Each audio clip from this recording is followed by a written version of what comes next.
Hello, I'm Jennifer Arpovi and I'm recording a short passage from my newest book, Araña. And yes, the title is in Spanish because the MC is from Puerto Rico. And this passage takes place right after our intrepid crew of the EFS Endeavour have arrived at Epsilon Eridani, only to find they may have some company. Epsilon Eridani, it was not to have been their destination. It was the Atlantis's. It was likely not where they had been lost.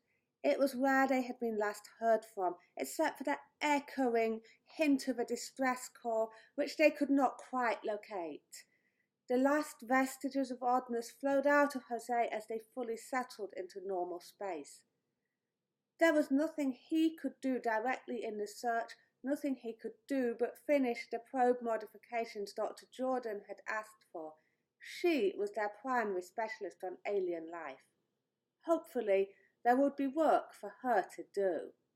But it meant he was in his workshop, not seeing what was going on outside, not even feeling it anymore. He was nothing more than part of the web, not even its centre right now. Fly, not spider. The ship shuddered. Take hold!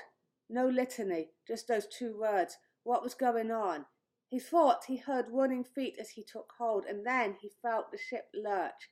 He reached to grab the wrench on the bench before the artificial gravity failed. It did, spectacularly. The far wall became the floor, then they were in microgravity, then the floor was the floor again. Bile rose into Jose's mouth. He was not prone to space sickness, but that was an evasive action. He'd been on a ship which had zigged like that before, and one perhaps better designed for it than the Endeavour. It wasn't an asteroid.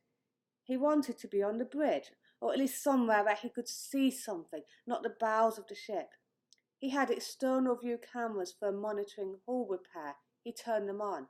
Space. Stars. And a dark shape amongst the stars, unmistakably a ship. Unmistakably. The enemy was here. No, that thought was the web telling him everything not a friend was an enemy. Everything not in uniform, the right uniform. That wasn't an Earth ship. That wasn't a human ship. He imagined the Atlantis coming under fire. They would have taken evasive action. They would have run. This wasn't a warship by design, although he did feel the shudder that was them returning fire. Or had that first shudder been them starting the fight? Why would they do that? Maybe it had been a near collision.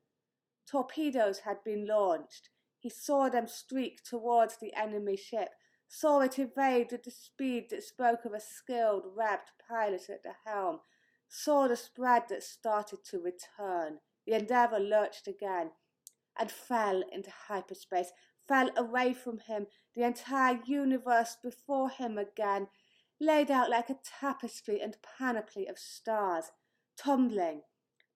He felt the ship tumble. The shifts in the art graph, the fact that this wasn't an instant transfer. There had been no warning. Madre de Dios, he thought, despite not being a religious man, we're trapped in hyperspace.